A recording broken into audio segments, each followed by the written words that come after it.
Dr. Bettke, you have the floor. Oh, great. Can you guys hear me okay? Yes, we can. Okay, because I'm talking through my cell phone. I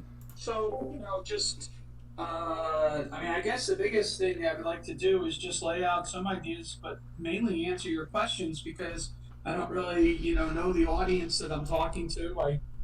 I primarily, teach graduate students in economics. I saw someone asked about what I'm do or whatever. Foundational research was done in the early part of my career on the history and collapse of socialism in East and Central Europe and the former Soviet Union. And then I worked in the field of development economics in general. And along the way, during all of that, I was always doing work in the history of the Austrian School of Economics and of political economy in general. So from Adam Smith to, contemporary thinkers and the implications of their ideas for society. Just in most recent last year, 2021, I published a book called Money and the Rule of Law by Cambridge University Press. So it relates to a lot of the issues that we're facing today in our monetary system and what's gone wrong in that regard. But also, I published a book called The Struggle for a Better World, which is about liberalism and the role of cosmopolitan liberalism in the 21st century as I envision it. So we could talk about that as well. In terms of Austrian economics in particular, I'm the editor of the Review of Austrian Economics, as well as the editor of several reference volumes, the most recent of which is the Oxford Handbook on Austrian Economics, which was published in 2015. I'm an editor of a series at Cambridge as well as at Edward Elgar that promotes Austrian works as well. So whenever I talk about Austrian economics, I always stress to people that there's two ways to think about Austrian economics. It depends on which emphasis you put on the words. So you can talk about Austrian economics or you can talk about Austrian economics. If you put it on the first one and stress the Austrian aspects of it, you'd have to pay attention to the unique cultural context within which the Austrian school was born. This year is 2021. You know that. Karl Menger wrote his famous Principles of Economics in 1871. So that means that Austrian economics is 150 years old to this year. What was the context within which Menger wrote, and then the subsequent generations of the Austrian school. The Austrian school in Vienna existed between 1870 and the 1930s, but due to the events in the world in the 1930s, the Austrian economists migrated throughout the world to Geneva, to London, to New York, to Chicago. And as a result, there's been very few Austrian economists educated in Austria since the 1930s. A great privilege that I'll have is next year I've been invited to Vienna at the university there to give a series of lectures on the Austrian school that I'll do in May of next academic year.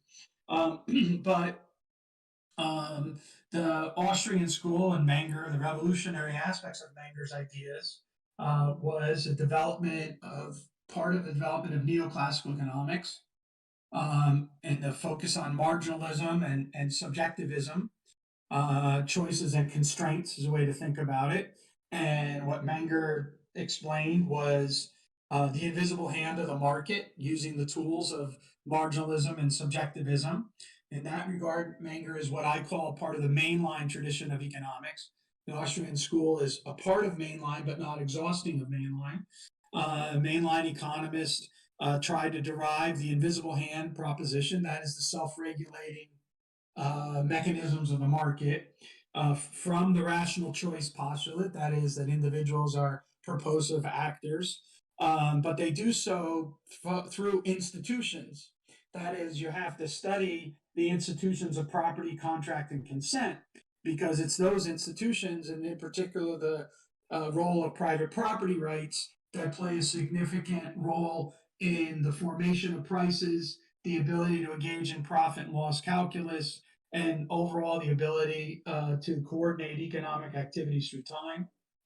One of the ways to understand Menger and his development of economics is that he has a divide in the methodology of economics between what he calls exact theory, then the empirical realistic theory, and economic history. And the purpose of exact theory and empirical realistic theory is to help us in the task of doing economic history. And the empirical realistic theory is where you take the pure logic of choice and you blend it with a situational logic that comes from the institutional setting in which people operate. And that institutional setting is defined by politics, by the legal system, and by social and cultural mores, informal norms, and whatnot.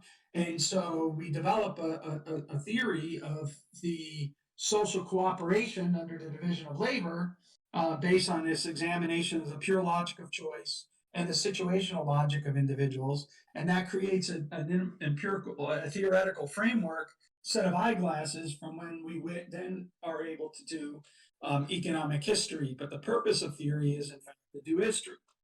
So that's Menger.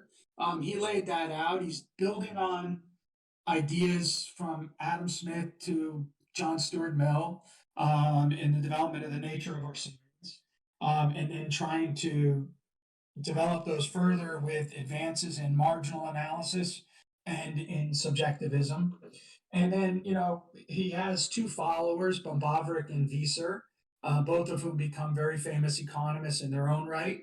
And then they have three basic, two basic superstar students, and that is Joseph Schumpeter and Ludwig von Mises. And then Mises has his own students, which include Hayek and Machlup and whatnot. And during the period of time from the second generation to the third generation, there's research that's done on business cycles, on the difficulty of economic calculation under socialism, on market theory and entrepreneurship, and ultimately on liberalism and the liberal principles of political economy and justice. And as I mentioned before, these great theorists. So if you want to know the names of the great Austrian economists, Menger, Bombaverick, Wieser. But then the next generation is Mises, Schumpeter, and a guy named Hans Meyer.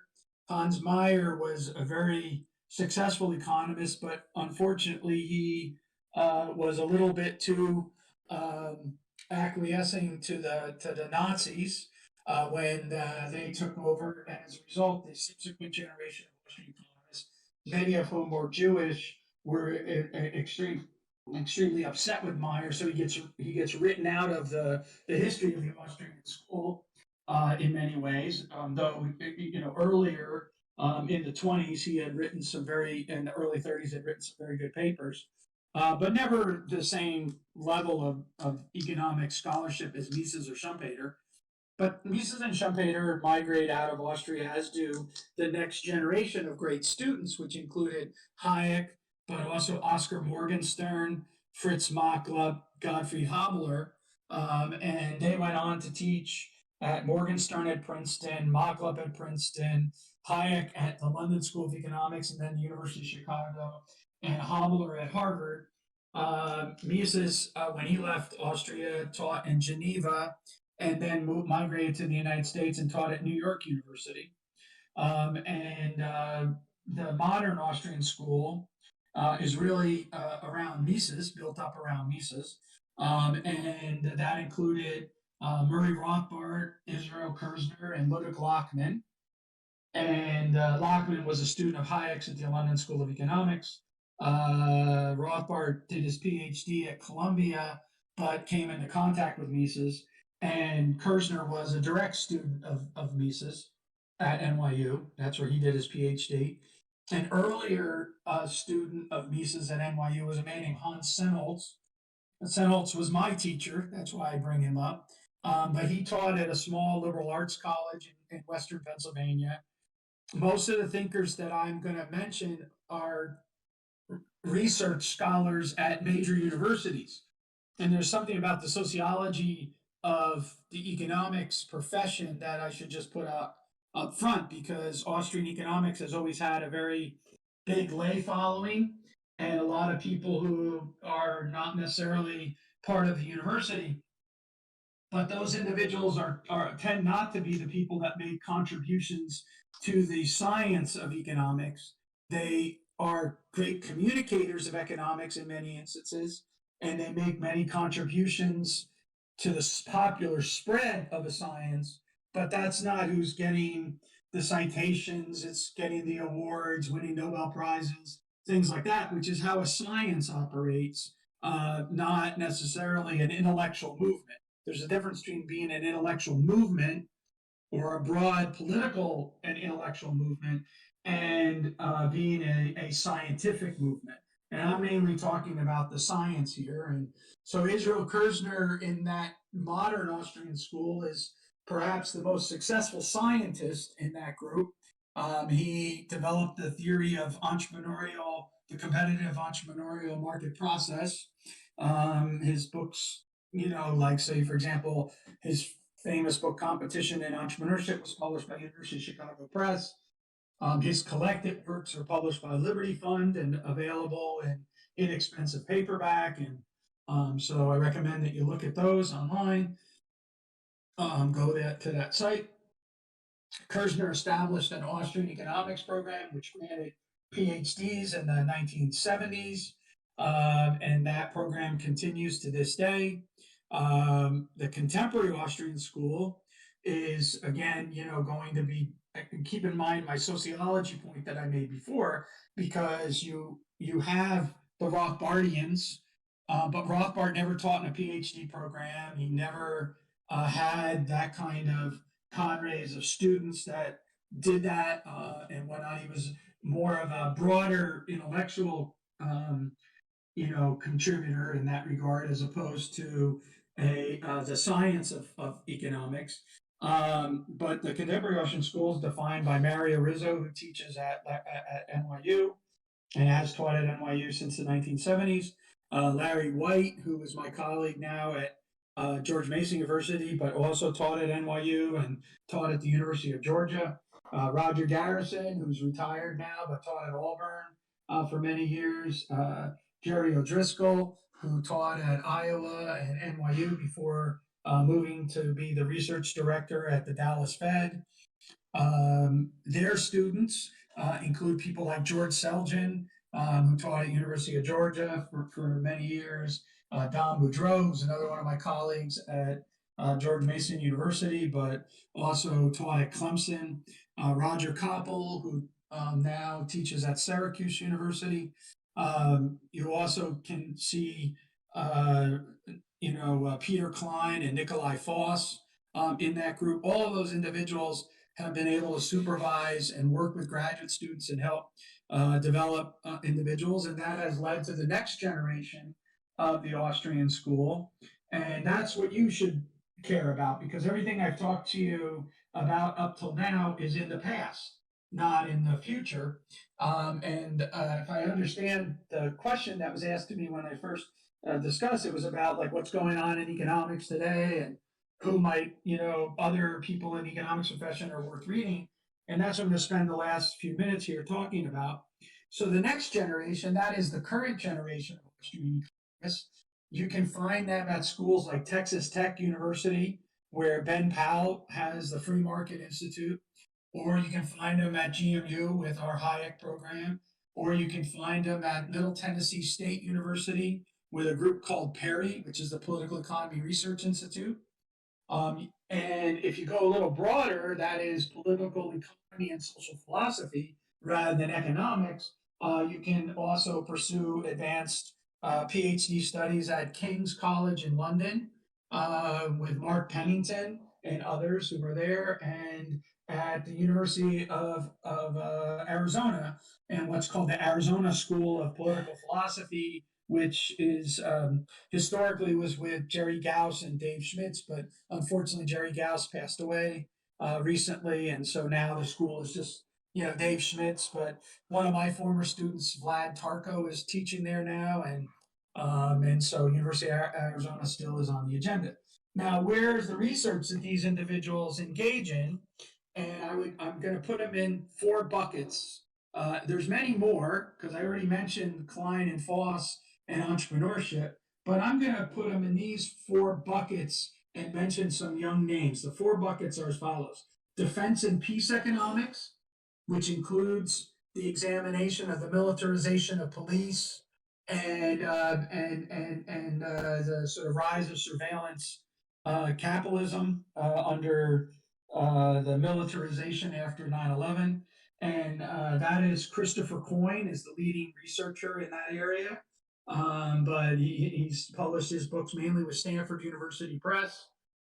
He has a book called After War, which examines the effect of US-led efforts to promote democracy in the free market. He also published a book called Doing Bad by Doing Good, which is an examination of foreign aid programs, mainly through military interventions to sort of help through humanitarian aid. And then he has another book on Tyranny Comes Home, which is about how it is that our efforts to rule over other people abroad end up by spilling back over negatively, what's called a boomerang effect here back in the US. So he a lot of research, a lot of very important research, especially for people of a broad, political economy bent. Coyne's work is first rate and fantastic. The second bucket I'm going to mention is sound money. And the names I'm going to give you are Will Luther, who's a professor at Florida Atlantic University, and Alex Salter, who's a professor at Texas Tech University. He's also one of the co-authors with me on the book Money and the Rule of Law. Um, Will heads the Sound Money Project out of AIER, American Institute for Economic Research, but he also is pursuing. He's written a lot. I saw before I joined, here and started talking that many of you were talking about cryptocurrencies.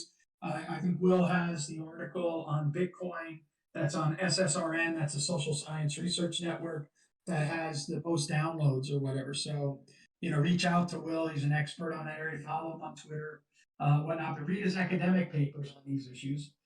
And then migration and development economics. That's going to be Ben Powell, who's published a book called Out of Poverty, and now a new one called Wretched Refuse, which is a defense of open borders. And Powell takes on all the hard questions having to do with immigration. We had a symposium on Mises's nation state and economy, and he laid out discussion about Mises's positions on these issues, and which were very principled defense of openness and the free mobility of labor and capital. But anyway, so in the role of that in development economics, so Ben Powell is doing that kind of work. And then you have governance, and I would put under that the work of Ed Stringham. Ed Stringham wrote a book called Private Governance that was published by Oxford. Peter Leeson published a book called Anarchy Unbound. That's by Cambridge. He also has two other books, one of which is called The Invisible Hook, which is a very successful book published by Princeton University Press on the economics of pirates. And then David Scarbeck published two books, both with Oxford, on the internal organization of prisons and how it is that prisons coordinate their activity inside. I could add to this list works like Cultural Economics and my colleague Virgil Storr and Emily Chamley Wright. Emily Chamley Wright is the president of IHS now, and Virgil Storr is a professor at George Mason University who has developed this area of cultural economics quite significantly. So that's another bucket that you could look at. And now I'm just going to end up by talking about opportunities in the economics profession as I see them at the moment. opportunities for Austrians to have ongoing and positive conversations in which they're bringing their science to others and advancing our understanding of the operation of economic forces as well as ultimately the liberal order. And the number one name that I'm going to list is Deirdre McCloskey. She, in many ways, is the leading classical liberal economist in the world today. So, the status that Milton Friedman held at one time is now held by Deirdre McCloskey, and that little thing. I don't think you can say that Deirdre is as famous as Milton Friedman. I don't think anyone is. But within the classical liberal community, she is the most well-known figure, head and of the position. William Easterly is another professor at NYU and development expert. He has published several books that are powerful indictments of the effort to centrally plan economic development. So the most famous of which is The Elusive Quest for Growth. But as the years have gone on, his books have in fact become more and more Austrian. So his most recent book is in the process. I was just at a conference vetting the book for him a week ago, 2 weeks ago now, and what the title of that book is. Saviors versus skeptics. And so he's critical of all the people who claim to be the saviors of the world and use that savior status to intervene in other countries versus the idea of the skeptics of that kind of approach and the way that they go at things. So Easterly is a tremendous ally and very successful economist. Andrei Schleifer and Darren Acemoglu, two economists, one at MIT, one at Harvard, who are kind of major contributors to contemporary economic science. Both of them are familiar with and critical, but yet appreciative, I would say, of various Austrian arguments. And so there's opportunities to work with them and have pursued those opportunities of working with them. For example, again, I was at the Western University Conference vetting Acemoglu and Robinson's most recent book on the narrow corridor, and I had to give them my comments and stuff, and they incorporated those into the final draft of the book. So they know the arguments. They disagree with many of them, but we can have scientific conversations with them. Another person that's a very well established person that is important and has important contributions for Austrians to learn from is Joel Mulcure, the economic historian at Northwestern. Mulcure has written about the power of basically how we transform scientific knowledge into commercially useful knowledge, the role that innovation and technology and entrepreneurship play in the growth of nations, growth of the wealth of nations. And so, again, I think, very, very important figure. Again, we could talk about what, his contributions, but I would recommend his book, A Culture of Growth, to start with. On McCloskey's books, I would just say, her trilogy, as well as her more recent book with Art Carden called Leave Me Alone and I'll Make You Rich. You can just see all the Austrian elements there. I already mentioned the books by Easterly and Acemoglu. Schleifer, there's a slew of books, but any of his books having to do with the grabbing hand or, sort of the sort of transition from, communism to capitalism, those books are all very insightful and can learn a ton from. Timur Kuran is a professor at Duke and works on the Islamic world. His books are deeply influenced by Hayek, and he's someone that we can learn a tremendous about. His most famous book his most famous book is a book called Private Truths, Public Lies. It's not about the Middle East. It's about preference falsification. It's a very powerful book. But his best book on the Middle East is so far to date.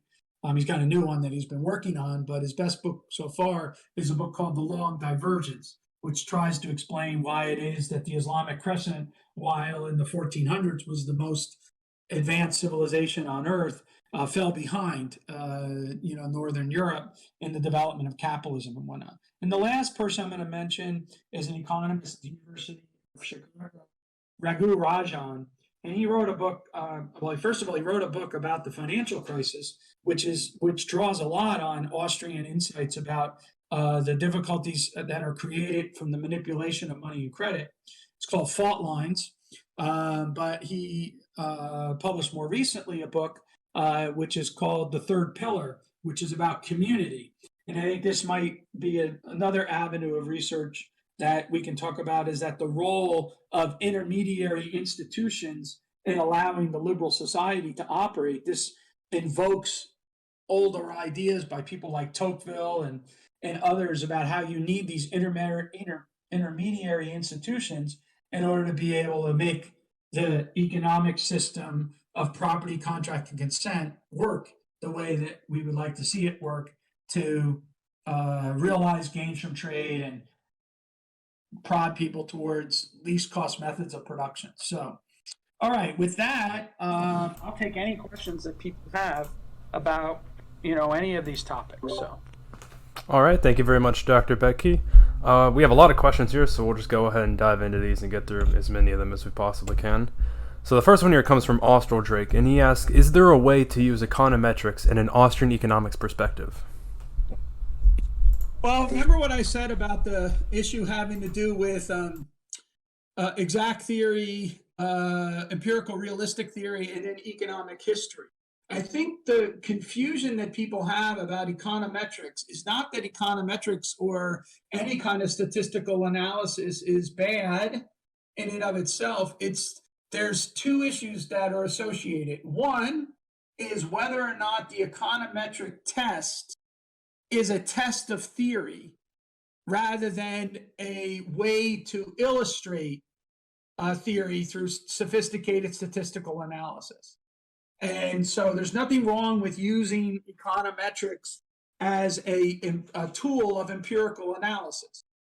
The other point is that in previous manifestations of econometrics, the first generation, the presentation and what statistics were examined with it were aggregate statistics and not microeconomic statistics. And so as a result, the macroeconomic relationships would hide the underlying microeconomic forces at work. And so Austrians who are microeconomist oriented, relative price theorists, tended to be skeptical of what we were getting from the econometric studies because they suffered from excessive aggregation. That's no longer true. So, you got to remember, we're no longer fighting the battles that Mises and Hayek fought in the 1940s. We're fighting different battles, but with the same kind of intellectual appreciation of the purposes and plans of agents and whatnot. So I would say that if you look at a lot of current research that's being done by Austrians, including, Peter Klein and Nikolai Voss, who work in the field of entrepreneurship, or people that are working in the field of macroeconomics, even that try to use microeconomic data to address issues like the capital structure and the incentives that people face and the work decisions and the trade-offs between the substitution of labor and capital and trying to sort out those relationships that are going on. People are working with more finely graded data. In Texas Tech, they are working, many of the scholars work there with an econometric approach called synthetic controls, in which they try to basically do comparison studies between different systems or possibilities. And so the synthetic is what a country would look like if they had followed X, Y, and Z, but instead they followed A, B, and C. And what you're trying to do is see what the effect of them following A, B, and C is on, whether or not in comparison to what they would have done had they done X, Y, and Z. And so, you're trying to sort that all out. That's an empirical exercise. So let me just end by saying that, you can't answer empirical questions philosophically. So if your questions in your science are empirical, you have to answer them using empirical tools. Now, those tools, I think, are much more varied than just econometrics. So I don't think empirical economics is exhausted by econometrics. But at the same time, it's also not the case that econometrics is somehow illegitimate for people to use. I hope that made sense, but a little rambling. Next question here comes from Buchananite Austrian, and he asks, how do you incorporate insights from public choice theorists into research and or Austrian economics in general? So, I was a student of Jim Buchanan's. And so, and I've written a lot about this particular question that is being asked. But let me just, so without becoming a bore, let me just say that I think the one way to think about it is that the Austrians, because of their methodological commitment to value freedom, often treated the assumption of benevolence of the economic decision makers. They left that assumption intact. And they said, even if a benevolent decision maker was in charge, what issues would they confront? And that's why they tended to emphasize the knowledge problems, because even if the decision makers were benevolent, they nevertheless would need to know what the best thing or best course of action is to engage in. And they would need to find a way to be able to generate that kind of knowledge and information feedback. Whereas public choice did the opposite. It tended to assume that economic decision makers or authorities had the knowledge, the requisite knowledge, but what they didn't have was the incentive to do the right thing. They had the incentive instead to maximize their bureau's budget, to maximize the opportunities for electoral success, and everything like that. And so to me, I think modern political economy, that is since post-Hayek, post-Buchanan, what we should be doing as social scientists is trying to figure out how we understand our task as political economists in a world where we cannot where we have no recourse to either the assumptions of benevolence or omniscience. And so instead, we have no benevolent or omniscient social planner that is in charge of deciding what is the optimal policy. And instead, what we all have to recognize is that politics is about exchange. And therefore, we must enter into, as Buchanan refers to it, the swamp. Or another way to refer it is the brine. He refers to that because he's talking about one of the quintessential examples in politics is how does the city dwellers deal with the people that live near the swamp in terms of a mosquito abatement problem, okay? And this is his, example of trying to think through these questions of politics as exchange. I would like to say there's also the brine of politics, which is, that all of these decisions come out of the self-interested in the behavior of individuals in the process of political decision making. And so we have to study, rather than the idea that economists somehow can stand outside the system, we are in fact in the system, and the priority has to be on the creativeness and cleverness of the individuals who populate the economies that we're studying, rather than the theorists that is trying to study those economies. And I think that's the radical implication of public choice. All right, next question here comes from Dabchik. And he asks, is there any further scope for mathematicians, say those maybe with an Austrian background, to break into economic theory in the modern era just as Arrow de Bro et al. Did? Or is the mathematical formalism mostly settled by this point? No, so it's a great question. Hayek, as this, no doubt this person knows, made a statement which was he wasn't against mathematical economics. He was against the techniques that they were using at that time, which were inappropriate. Kenneth Boulding, who's the second John Bates Clark Medal winner and was one of my teachers, he used to say in class all the time that Paul Samuelson uses 17th century math to try to solve 20th century problems, and he thinks he's sophisticated. And so the issue now is, that there is a form of modeling called complex adaptive systems. Some people are working with that. That's down at the Santa Fe Institute. And I would recommend looking at what they're doing. At GMU, we have one of the leaders in that field. His name's Rob Axtell, and he, in the Center for Social Complexity. And so there's that kind of work that's going on. Obviously, there's ongoing developments in mathematics itself. So one way to think about, a lot of Austrian ideas, and remember that, Morgenstern was an Austrian economist. But so one of the key issues is that maybe some ways to think about game theory would be game theory, but without the common knowledge assumption. And how is it that that common knowledge assumption gets generated within the process of the game itself? And people might be, in fact, working on that. That's related to work that might be being done by folks like Aldo Rustaccini and others on unawareness, and whatnot. So there's lots of developments in formal theory that have scope to try to absorb Austrian ideas. But here's the problem, okay? So first is the mathiness problem. That's what Paul Romer has recently identified.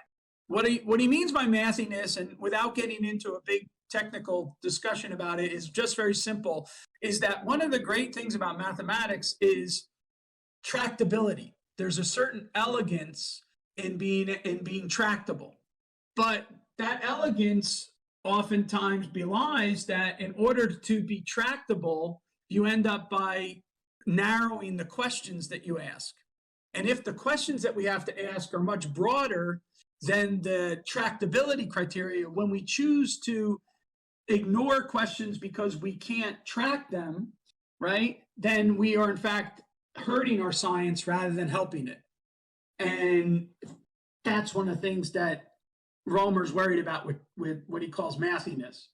The second point is put out by Brian Arthur, who's one of the complex adaptive modeling people. A year ago, he published a paper on economics with verbs and economics in nouns. And when he argued, again, because of tractability, that economists have tended to focus all their energy on developing models of economics as nouns. But what we really need to do is develop an economics with verbs. That is activities, not states of affairs. But because we can't have as precise as models in dealing with activities, we tend to ignore that, and we ignore it at our own peril, because what matters for economic life is economic activities, not economic reconciled states. So I don't know if that answers your question, but I hope so. Next question here comes from Cannel Arch. He asks, is Mises really basing praxeology on being synthetic a priori? It seems to me that the axioms of praxeology are synthetic a posteriori, coming from introspection in our own proclivities, which are incidental and congruent on a person behaving like most other persons, not necessarily being a priori in nature. All right, that's a big question. Let me try to address it. It's actually a fairly big philosophical question to think about that. I think that what really matters for economics is what are the implications of the fact that individuals strive to pursue their goals, and in doing so, they try to arrange their means as most efficaciously as they possibly can. So I think that, when I talk to people, I always say, look, economics begins with the assumption that individuals strive to do the best that they can given their situation. But I want to stress something. I'm saying strive, not achieve, right? They strive. That means they can also fall short. They can make errors in execution. They can have false perceptions, and therefore they have to change and update. And so I read the first 100 pages of Human Action not as Mises closing the system in an axiomatic way, the way Rothbard reads it, but instead as Mises opening up for decision-making under deep uncertainty, the coping of our ignorance, the evolution of institutions to help us in negotiating the sea of uncertainty and whatnot. Now, as an epistemological position, I tend to think that Mises, obviously Mises provides a variety of defenses of his position. One of which is it's a neo-Kantian, early Husserl kind of transcendental a priorism defense. But if you look at the book Human Action, he also gives a pragmatic defense of a priorism, which is, what matters is that it works. That by pursuing economics, beginning with the idea that individuals are purposive, that ends up by generating theorems in economics which sustain themselves against the criticisms of their peers within the science of economics. And all we can do in the science of economics is submit our conjectures about how the world operates again and again to critical reflection by our scientific peers. That comes right out of Mises. And so I think that there's a lot of interesting conversations to be had by philosophers about the nature of the human mind and our reflections on the human mind, but I don't know how much economics turns on that, as opposed to the idea that individuals are striving to do the best that they can given their situation in a world of scarcity. So I know that's an unsatisfactory answer to a philosopher. Next question here comes from Castor Troy. And he asks, in graduate school, how do you balance teaching Austrian economics and also teaching the economics that the students need to be successful in their academic career? Okay. So first of all, I think that's premised on the idea that Austrian economics can't lead to a successful academic career, and I think that's false. So that's not true. It hasn't proven true. I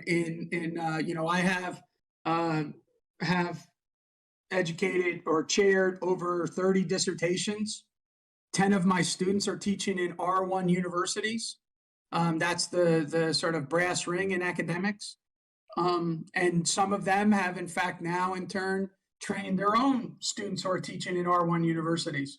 And so I think there's a false assumption there that if someone is an Austrian, they can't have an academic career.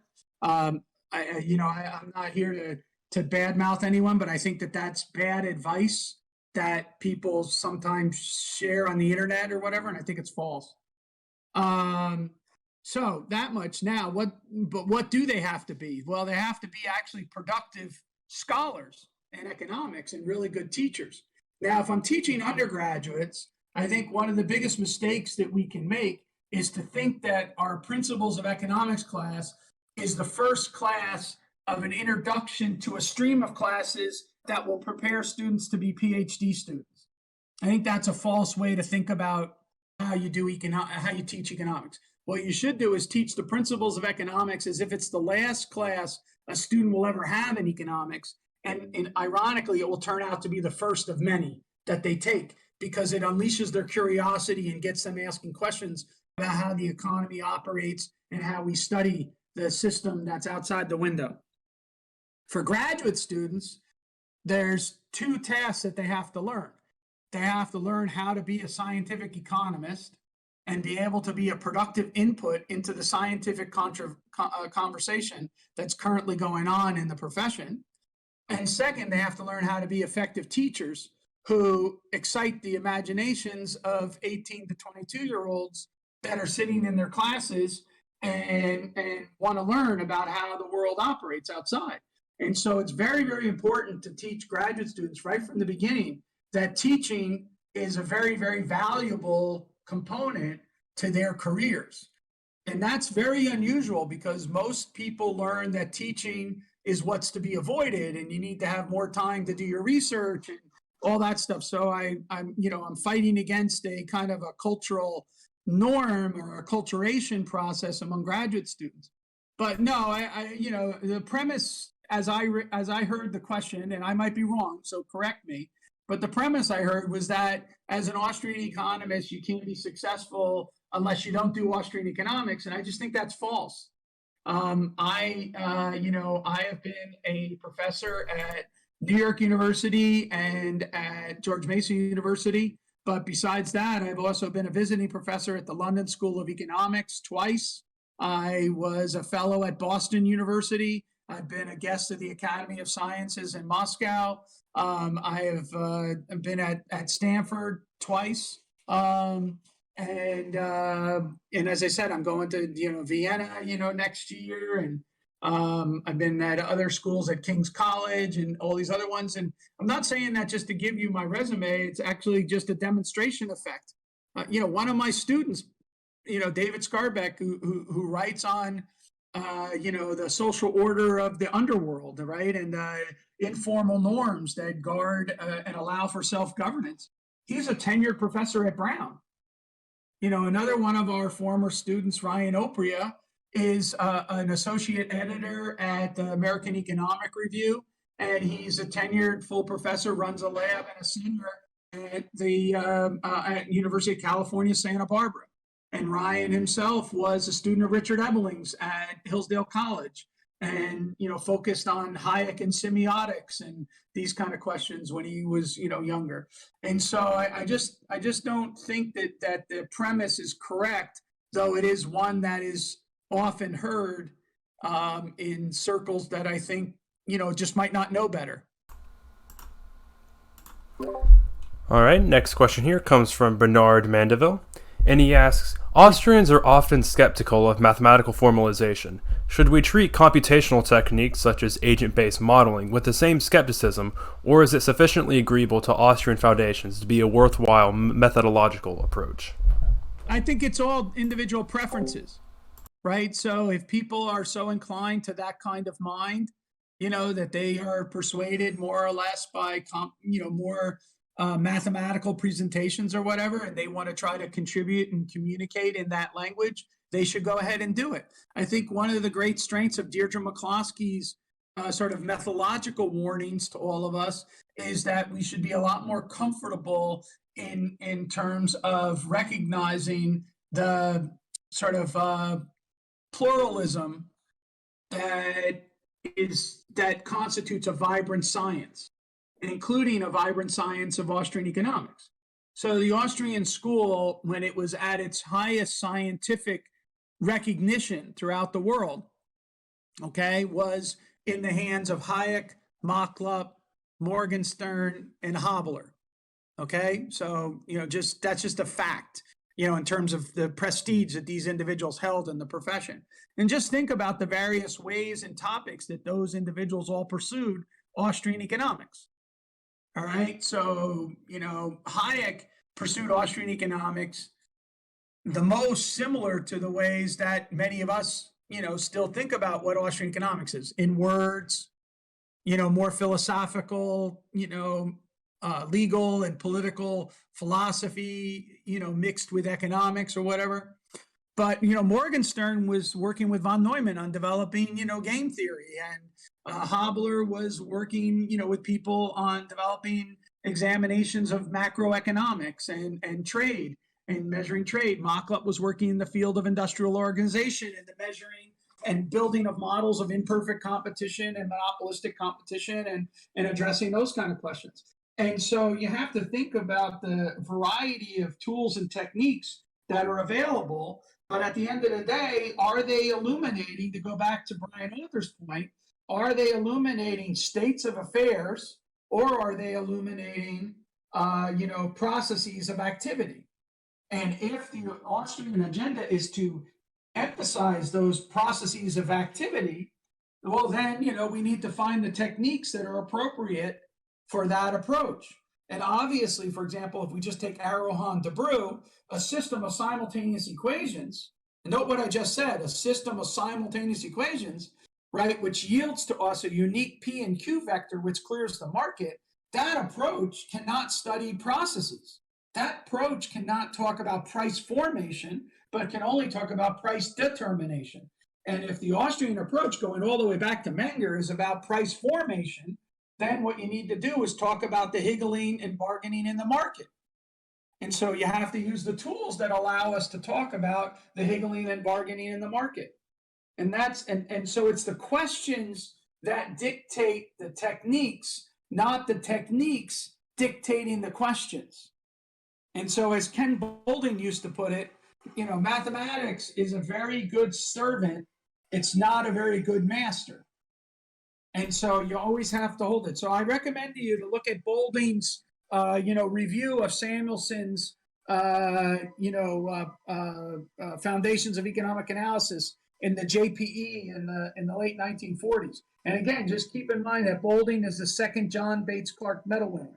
So the first one is Samuelson, the second one is Boulding, and Boulding, goes after Samuelson in this early essay, arguing that the flawless precision of mathematical economics may in fact prove to be a dead-end research program compared to the literary vagueness of economic sociology. Now, obviously, Boulding didn't win the short-term scientific battle. Samuelson did. But what, in many ways, the opening up of economics in the second half of the 20th century to law and economics, to property rights economics, to public choice economics, to entrepreneurial economics, all of that is really a demonstration that Boulding ultimately was correct. And so this is where we're at. Our discipline is a mathematical discipline. Our discipline is a statistical discipline. And people like myself who are in the Austrian tradition and rely primarily on verbal reasoning and narrative historical evidence, we have to find a way to communicate our ideas with our peers as best we can. It's a tough battle, but it's not impossible. And, many of us have been quasi-successful at doing so.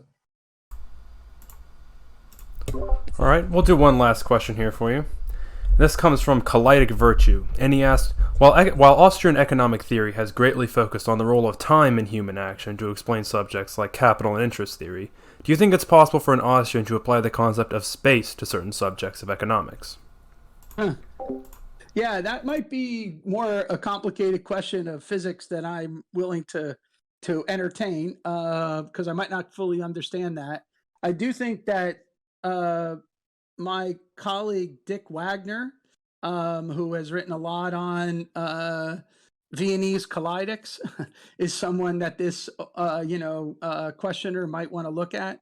Wagner's book Mind, Society, and Human Action is extremely valuable, and his most recent book is Macroeconomics as Systems Theory. So it goes back to a lot of the conversations that people had about agent-based modeling and whatnot. But space, it's a kind of an intriguing idea. I mean, in economics, we have spatial econometrics. We have things like, basically median voter hypothesis, which is, basically along this idea of why is it that, let's say we were setting up competition and, why would the location of two gas stations or whatever, where would they be, and these kind of things.